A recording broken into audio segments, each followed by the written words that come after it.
ದೇವ್ರ ನಾನು ಸರಿ ಮಾಡಿಸ್ಕೊಂಡ್ರೆ ಮನುಷ್ಯನ. ಇವಾಗ ಈ ಯೋಚನೆ ಮಾಡ್ಕೊಳ್ಳಿ, ಶಾದ್ರಕ್ ಮೇಷಕ್ ಅಬೇದ್ನೆಗೋ ಏನ್ ಮಾಡಿದ್ರು? ರಾಜನ ಎದುರು ಹಾಕೊಂಡು, ಆದ್ರೆ ಯಾರ ಜೊತೆಗಿದ್ರು? ಯೇಸು ಅಲ್ವಾ?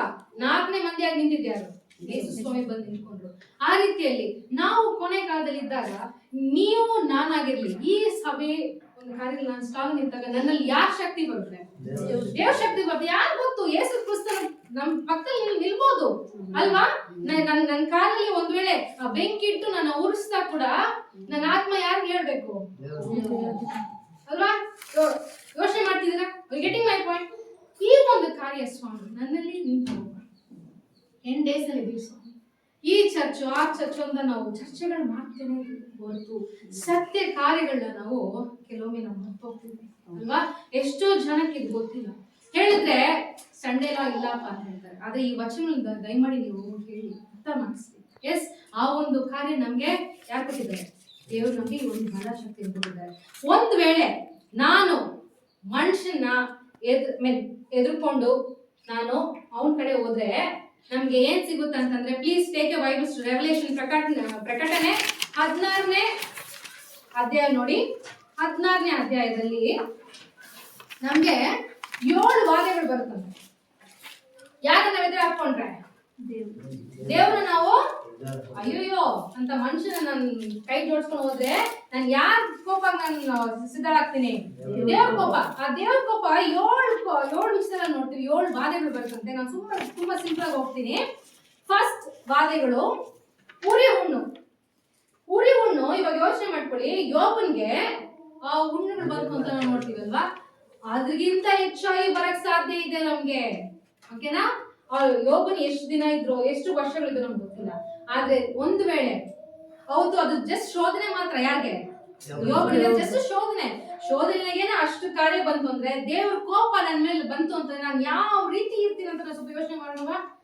ಎಸ್, ಉರಿ ಹುಣ್ಣು ಮೈಯಲ್ಲಿ ಬಂತು ಅಂದ್ರೆ ನಾನು ನೀರಕ್ಕಾಗುತ್ತಾ? ಬಟ್ಟೆ ಹಾಕೋಕ್ ಸಾಧ್ಯನಾ? ಇಲ್ಲ. ನನ್ನಲ್ಲಿ ಏನಾಗುತ್ತೆ? ಬ್ಲೀಡಿಂಗ್, ಸಮಾಧಾನ ಇಲ್ಲ, ನಿದ್ದೆ ಇರಲ್ಲ, ಖುಷಿ ಇರಲ್ಲ, ಸಂತೋಷ ಇಲ್ಲ. ನಾನು ಏನ್ ಮಾಡ್ತಿರ್ತೀನಿ ಆ ಟೈಮಲ್ಲಿ? ದೇವ್ರನ್ನ ಅಯ್ಯೋ ದೇವ್ರೇ, ನಾನು ನಿನ್ನ ವರ್ಷಿಪ್ ಮಾಡಿದ್ನಲ್ಲ, ನಾನು ನಿನ್ನ ಹಲ್ಲೆಲೂಯಾ ಅಂತ ನಾನು ಚರ್ಚಲ್ಲಿ ಬಂದು ಮಾತಾಡಿದ್ನಲ್ಲ, ನನ್ನ ನೀನು ಕೈ ಬಿಟ್ಬಿಟ್ಟೆ ಅಲ್ಲ ಅಂತ ಹೇಳಿ ಎಷ್ಟೋ ಕ್ರೈಸ್ತ ಮಕ್ಕಳು ಅವತ್ತು ಬಂದು ದೇವ್ರ ಹತ್ರ ಬರ್ತಾರಂತೆ. ಆದ್ರೆ ದೇವ್ರ ಕೋಪ ಕಡಿಮೆ ಆಗುತ್ತಾ? ಇಲ್ಲ, ಕಡಿಮೆ ಆಗುತ್ತೆ. ಯಾಕಂದ್ರೆ ಯಾರು ನೀನು ಕೈಗೊಳ್ದೆ? ಮನುಷ್ಯನ ನೀನು ತಲೆ accepted man stain and you went back. ಯಾರನ್ನ ಕೋಪ ತಗೊಂಡ್ವಿ ನಾವು? ದೇವ್ರನ್ನ ಕೋಪ ನಾವು ತಗೊಂಡ್ವಿ. ಎರಡನೇದು, ಸಮುದ್ರಗಳು ರಕ್ತವಾಗಿ ಆಗಿದೆ. ರೀಸೆಂಟ್ ಆಗಿ ಕೂಡ ಯುರೋಪಿಯ ದೇಶದಲ್ಲಿ, ಒಂದು ಯುರೋಪ್ ಕಂಟ್ರಿದಲ್ಲಿ ಈ ಒಂದು ಕೆಂಪು ಸಿ ಅಂತ ನಾವು ನೋಡಿದ್ವಿ, ನ್ಯೂಸ್ ಎಲ್ಲ ನೋಡಿದ್ವಿ. ಎಸ್, ಇದನ್ನ ನೋಡಿದ್ವಿ. ಕೆಂಪು ಸಮುದ್ರ ಅಂದ್ರೆ ಫುಲ್ ಸಮುದ್ರನೇ ಕೆಂಪಾಯ್ತದೆ. ಸೊ ಈ ಒಂದು ಕಾರ್ಯದಲ್ಲ ನಮ್ಗೆ ವೆರಿ ಟ್ರೈಲರ್ ಅಷ್ಟೇ. ದೇವ್ರು ನಮ್ಗೆ ಮುಂಚೆನೆ ತೋರಿಸ್ತಾನೆ ಏನಂತ, ಈ ಒಂದು ನಡೆಯುತ್ತಪ್ಪ 7 ವಾರದಲ್ಲಿ ನೀನ್ ಬೀಳ್ಬೇಡ, ಬಿದ್ರೆ ನಿನ್ಗೆ ಏನಾಗುತ್ತೆ? ಈ ಒಂದು ವಿಷಯ ನಡೆಯುತ್ತೆ. ಇವಾಗ ಯೋಚನೆ ಮಾಡ್ಕೊಳ್ಳಿ, ಈ ಒಂದು ಸಮುದ್ರದಲ್ಲಿ ಬ್ಲಡ್ ಆಯ್ತು, ಅಲ್ಲಿ ವಾಸ ಮಾಡುವಂತ ಫಿಶಸ್ ಅಷ್ಟೇ ಸತ್ತೋಯ್ತು. ಅವ್ರಿಲ್ಲ ಅಂತಂದ್ರೆ ನಾವಿರಕ್ಕಾಗ್ತದ? ನಾವು ಏನ್ ಮಾಡ್ತೀವಿ? ನಮ್ಗೆ ಶ್ವಾಸ ಬರಲ್ಲ, ನಮ್ಗೆ ಆಕ್ಸಿಜನ್ ಸಿಗಲ್ಲ, ನಮ್ಗೆ ಕಾರ್ಬನ್ ಡೈಆಕ್ಸೈಡ್ ಎಲ್ಲ ಏನೇನ್ ಬೇಕು ಒಂದ್ ಮನುಷ್ಯನ ಜೀವನ, ನೀರ್ ಬೇಕು ಅಲ್ವಾ? ನೀರಿರೋದಿಲ್ಲ.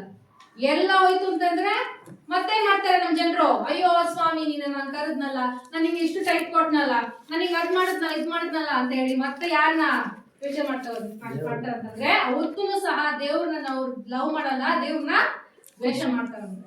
ಮೂರನೇದು, ನದಿ ಮತ್ತೆ ಈ ನೀರಿನ ಕಾರ್ಯಗಳಿದೆಲ್ಲ ಅವನು ಬ್ಲಡ್ ಆಗುತ್ತೆ ಅಂತ ನಾವು ನೋಡ್ತೇವೆ. ನಾಲ್ಕನೇದು, ಕಡು ಬಿಸಿಲಿನಿಂದ ನರಳುವಂತ ಒಂದು ಸಿಚುವೇಶನ್. ಯೋಚನೆ ಮಾಡಿ, ಫಸ್ಟ್ ಆಫ್ ಆಲ್ ಉರಿ ಹುಣ್ಣು ಬರುತ್ತೆ ಮೈಯಲ್ಲಿ, ಉರಿ ಹುಣ್ಣು. ಎರಡನೇದು, ಕುಡಿಯಕ್ ನೀರಿರಲ್ಲ, ಅಕ್ಕಪಕ್ಕ ನಮ್ಗೆ ಇಷ್ಟು ಒಂದು ಕಾರ್ಯ ನಡೀತಿದೆ, ಅದರಲ್ಲಿ ಕಡು ಬಿಸಿಲಿಂದ. ರೀಸೆಂಟ್ ಆಗಿ ಐ ಥಿಂಕ್ ಯಾವುದು ಒಂದು ರಾಜಸ್ಥಾನ ಅನ್ಸುತ್ತೆ, ದಿ ಹೈಯೆಸ್ಟ್ ಪೀಕ್ ಅಲ್ಲಿ ಒಂದ್ಸತಿ ಹೀಟ್ ಹೋಯ್ತು, ಟೆಂಪರೇಚರ್ ಅಷ್ಟು ಪೀಕಲ್ಲಿ ಹೋದಾಗ ಜನರು ಅಲ್ಲಿ ಬದುಕಕ್ ಆಗಿಲ್ಲ ಅಂತ ಒಂದು ನ್ಯೂಸ್ ನಾವು ನೋಡಿದ್ವಿ. ಅವಾಗ ಇಡೀ ಲೋಕನೇ ಕಡು ಬಿಸಿಲಿಂದ ನಾವು ಇದ್ರೆ ನಾವು ಜೀವನ ಮಾಡಕ್ಕಾಗುತ್ತಾ? ಆಗಲ್ಲ. ಇದು ಯಾರಿಗಾಗುತ್ತೆ? ಒಳ್ಳೆಯವನು ಇರ್ತಾನೆ ನೋಡಿ, ಅವ್ರಿಗೂ ಇದು ಪ್ರಭಾವ ಬೀಳಕ್ ಸಾಧ್ಯ ಇದೆ. ಯಾಕಂದ್ರೆ ಕೆಟ್ಟವ್ರು ಅಲ್ಲಿದಾರಲ್ಲ ಅಲ್ವಾ, ಅದಕ್ಕೆ ನಾನೇನ್ ಮಾಡ್ಬೇಕು, ನಾನು ಒಳ್ಳೆಯವನಾಗಿ ಬಿಡ್ತೀನಿ. ನಾನು ಅಟ್ಲೀಸ್ಟ್ ದೇವ್ರ ಕೋಪ ಅಟ್ಲೀಸ್ಟ್ ನನ್ನ ಮೇಲೆ ಸಿಗಲ್ಲ. ಕೆಟ್ಟವ್ರಿಗೆ ಏನಾಗುತ್ತೆ ಅಂತಂದ್ರೆ ಕಡು ಬಿಸಿಲಿಂದ ಅವರು ನರಳ್ತಾರೆ ಅಂತ ನೋಡ್ತೀವಿ. ಅದ್ ಮಾತ್ರ ಅಲ್ಲ, 5ನೇದು ಕತ್ತಲೆ, ಇಡೀ ಭೂಮಿನೇ ಕತ್ತಲೆಯಿಂದ ನರಳ್ತಾರೆ. ಫಸ್ಟ್ ಆಫ್ ಆಲ್ ಊರಿಗೊಂಡು ನೀರ್ ಇರೋದಿಲ್ಲ, ನದಿಗಳು ಇಲ್ಲ, ಈ ಕೆಲಸ ಡೇ ಟೈಮ್ ಅಲ್ಲಿ ಬಿಸಿಲು, ಮತ್ತೆ ನೆಕ್ಸ್ಟ್ ಫುಲ್ ಕತ್ಲೆ. ಕತ್ಲೆದ ಕಣ್ ಕಾಣಿಸ್ತದ, ಅಕ್ಕಪಕ್ಕದವ್ರು ಯಾರಂತ ಗೊತ್ತಿಲ್ಲ, ಬೇರೆ ಹೊಡೆದಾಟ ಬರ್ದಾಟನೇ ಹೋಗ್ತದೆ. ನೀನ್ ಯಾರಂತಾನೆ ಗೊತ್ತಿಲ್ಲ, ನೀನ್ಯಾಕೋ ನನ್ನ ನೋಡ್ತಿದ್ಯಾ, ನೀನ್ ಯಾರು ನಾನು ಯಾರು ಅಂತ ಬೇರೆ ಜಗಳ ಕಾಣ್ತಿರ್ತ. ಅವಾಗನು ಜಗಳ ಏನ್ ಮಾಡ್ತಾರೆ ಅಂತಂದ್ರೆ ದೇವ್ರ ಹತ್ರ ಬರಲ್ಲ ಅಂತೆ. ಏನ್ ಸ್ವಾಮಿ ನಾನು ಹಿಂಗ್ ಕರೆದ್ನಲ್ಲ ನಿನ್ನ, ನನ್ ಕೈ ಬಿಟ್ಬಿಟ್ಟಲ್ಲ ಅಂತ ಅಳ್ತಾರೆ. ಹೊರಟು ಅಯ್ಯೋ ಸ್ವಾಮಿ ನಿನ್ನ ಅರ್ಥ ಮಾಡ್ಕೊಂಡು ಹೋಗಿಲ್ಲಲ್ಲ, ಸಾರಿ ಕೇಳಲ್ಲ ಅಂತ ಯೋಚನೆ ಮಾಡ್ಕೊಳ್ಳಿ. 6ನೇದು ಯೂಫ್ರೇಟಸ್ ನದಿ ಡ್ರೈ ಅಪ್ ಆಗುತ್ತೆ. ಆಲ್ರೆಡಿ ಒಂದ್ಸತಿ ಡ್ರೈ ಅಪ್ ಆಗಿದೆ ಅಲ್ವಾ. ಇದೆಲ್ಲ ನಮ್ಗೆ ಬರೀ ಟ್ರೈಲರ್ ಅಷ್ಟೇ, ಮೇನ್ ಪಿಕ್ಚರ್ ಕಾದಿದೆ, ಮೇನ್ ಪಿಕ್ಚರ್ ಕಾದಿದೆ. ಅದಕ್ಕೆ ನಾನು ನೀವು ಪಾಲ್ಗೊಳ್ಬಾರ್ದು ಅಲ್ವಾ, ಪಾಲ್ಗೊಳ್ಬಾರ್ದು. ಯೂಫ್ರೇಟಸ್ ನದಿ ಫುಲ್ ಆಗಿ ಡ್ರೈ ಆಗುತ್ತೆ. ಇವಾಗ ಆ ನದಿ ಆ ಸುತ್ತಮುತ್ತ ಇರುವ